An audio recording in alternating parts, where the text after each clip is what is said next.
Is Broncos quarterback Russell Wilson firmly in the driver's seat for the NFL Comeback Player of the Year award? We'll tell you why we think he should be on today's brand new episode, Locked on Broncos. You are Locked on Broncos, your daily Denver Broncos podcast. Part of the Locked on Podcast Network.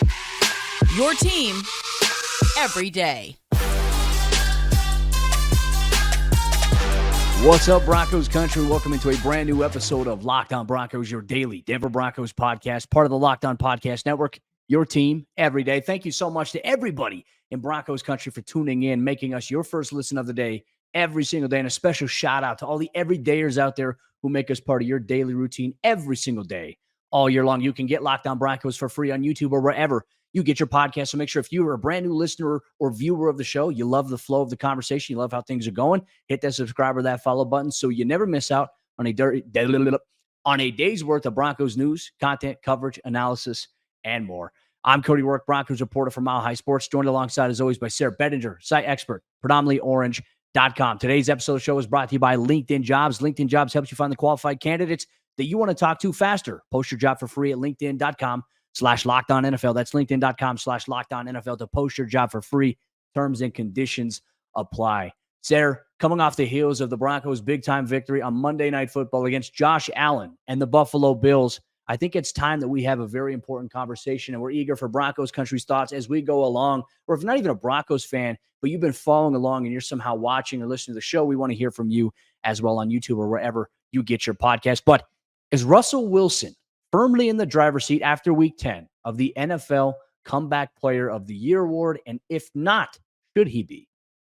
I think, Cody, the answer to this question is yes to both. He is in the conversation, and yes, I think he should be the front runner. I know a lot of the talk was, hey, the second Damar Hamlin steps onto the field for the Buffalo Bills, like the award is over. I just don't agree with that. Although, like you and I talked about before the show, we're really happy for Damar Hamlin and his situation, and it's inspiring to see that he's been able to make his way back to the field after what transpired last season.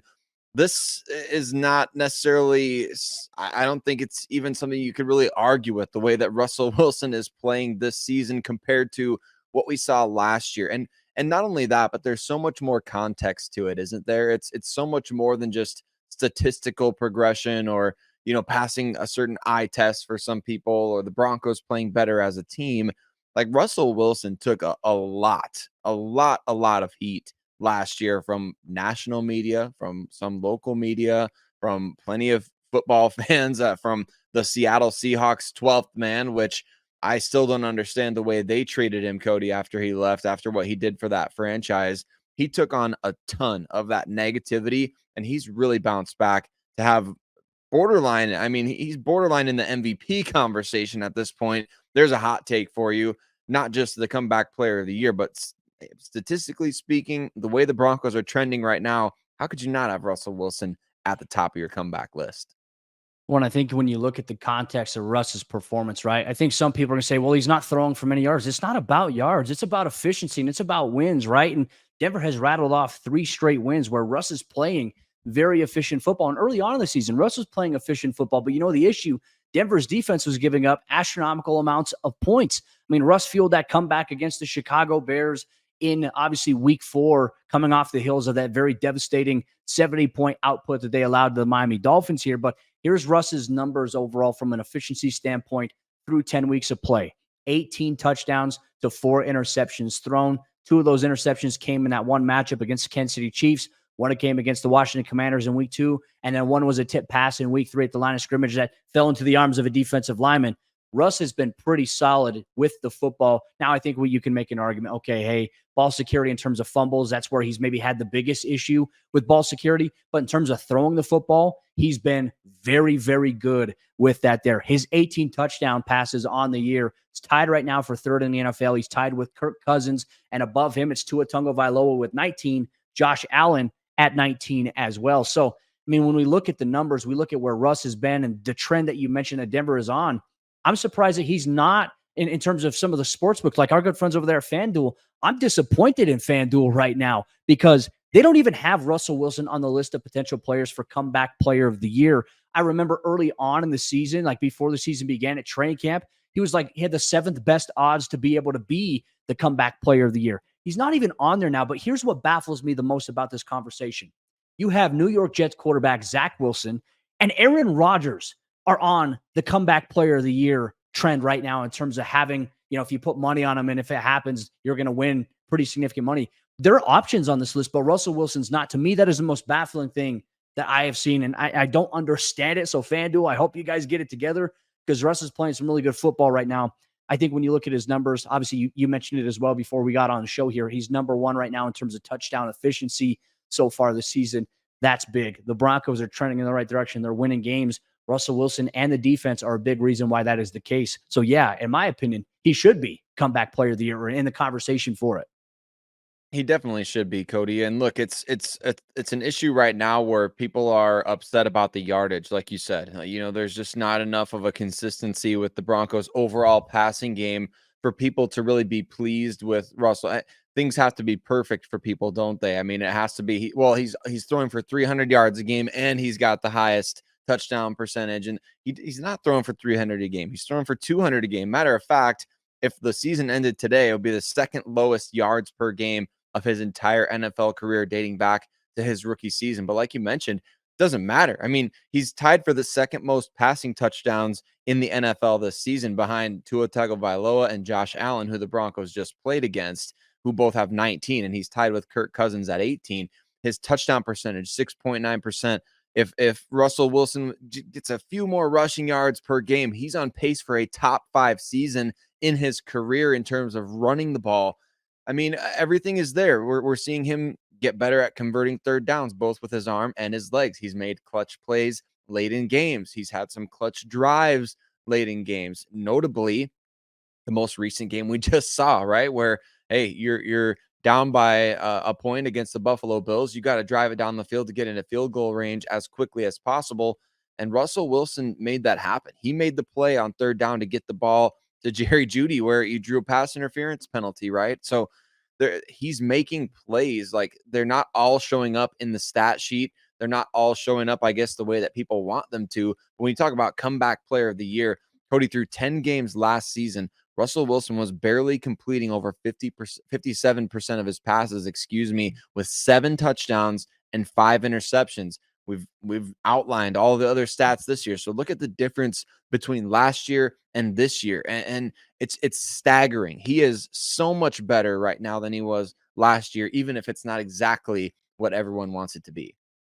On a 67.9 completion percentage, that's a massive jump from where he was at this point last season. He deserves to be in the driver's seat. Broncos Country, we want to know from you. Do you think Russ should be in the driver's seat of the NFL Comeback Player of the Year award? Let us know if you're watching on YouTube or wherever you get your podcast. But we're going to talk about some other things here as well in today's episode of the show. We're going to take a look at the state of the AFC West after week 10. We look at every team inside the division. We take a look at where the Broncos currently sit, and we analyze what's to come here in the AFC West. You're going to get all that on today's episode, Locked On Broncos. Today's episode of Locked On Broncos is brought to you by our friends over there at LinkedIn Jobs. And these days, every new potential hire can feel like a high-stakes wager for your small business. You want to be 100% certain that you have access to the best qualified candidates available. That's why you have to check out LinkedIn Jobs.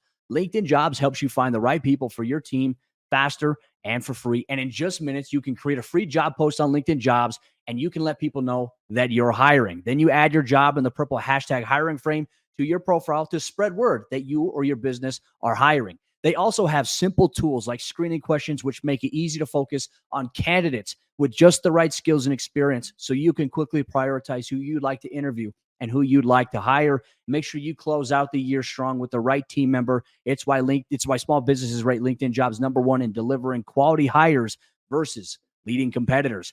LinkedIn Jobs helps you find the qualified candidates that you want to talk to faster. Post your job for free at linkedin.com/LockedOnNFL. That's linkedin.com/LockedOnNFL to post your job for free.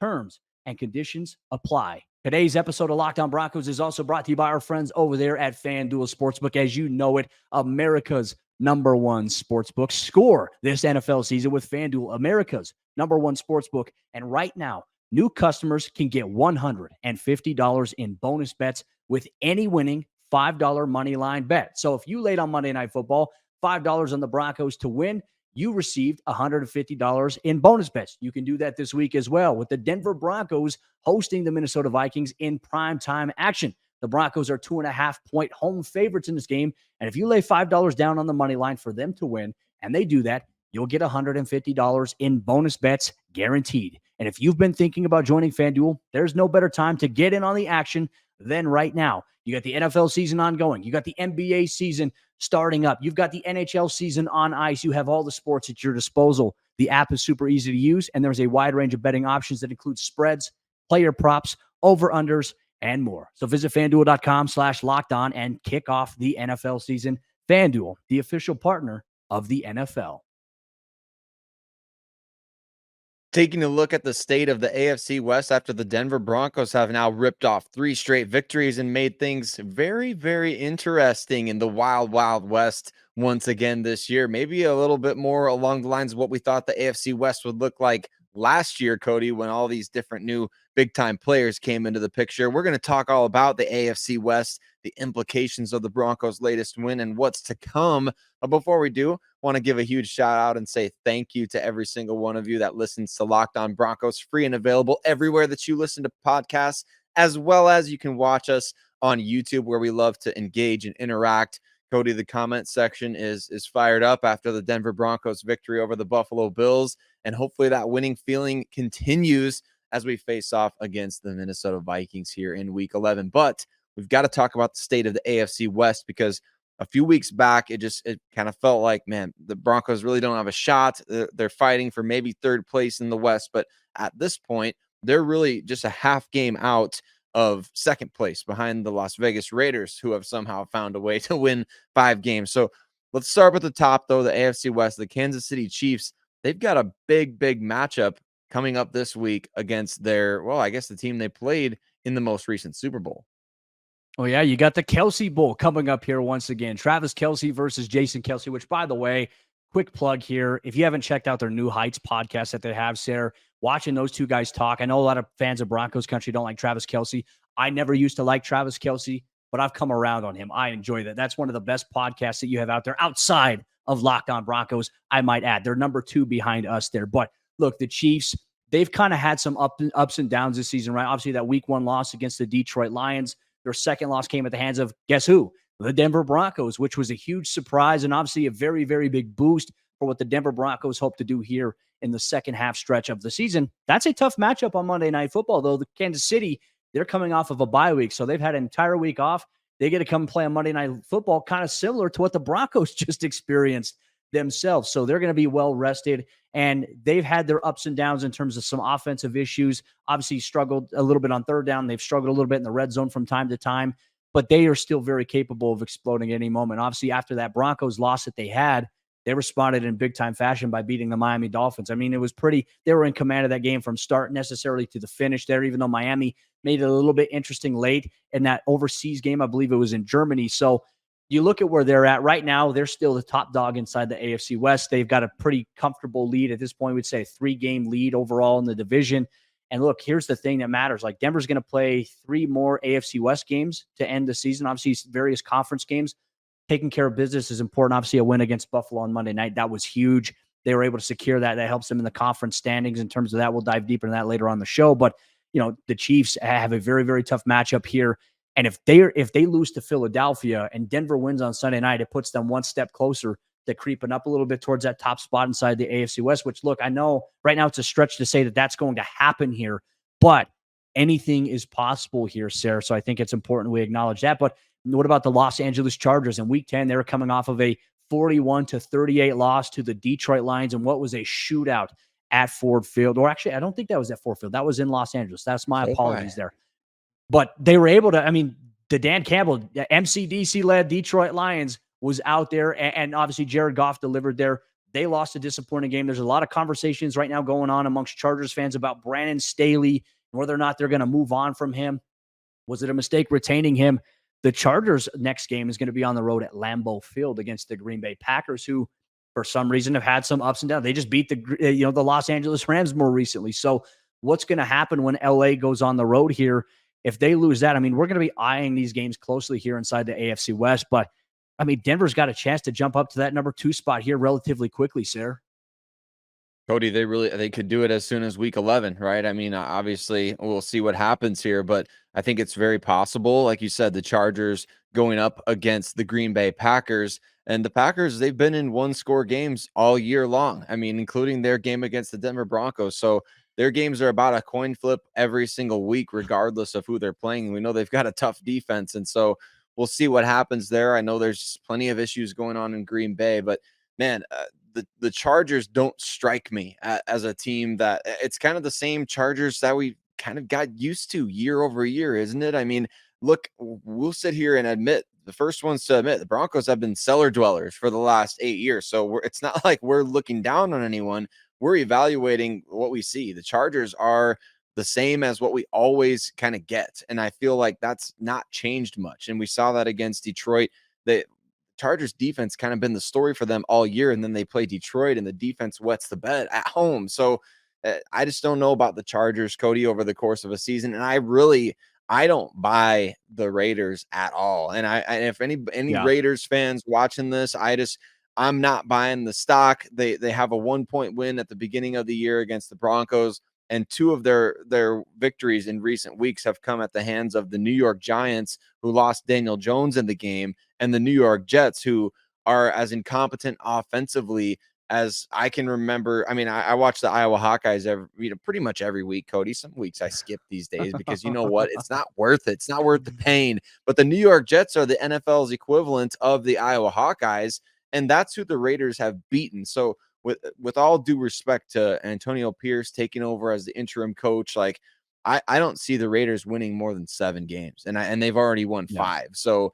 that team doesn't inspire confidence that they're going to be able to close this deal in terms of finishing second place or even being in the mix for one of these top 7 seeds when all is said and done. I think a big thing when we do the same type of episode next week for Locked On Broncos, looking at the state of the AFC West, look, what is the vibe going to be here from the Raiders coming out of this week's game? Because they play against the Miami Dolphins. And look, Max Crosby, I think that defense in Vegas, they are playing pretty good football. Max Crosby is arguably the best defensive end right now in the entire game. High motor. He's unbelievable. But even with that, Aiden O'Connell's still trying to figure out who he is as an NFL quarterback. And it's going to take more than just 2 or 3 games for him to figure that out. I do think overall, you make a great point. It's the Giants who just surrendered, 49 plus to the Dallas Cowboys. I mean, that was an ugly game.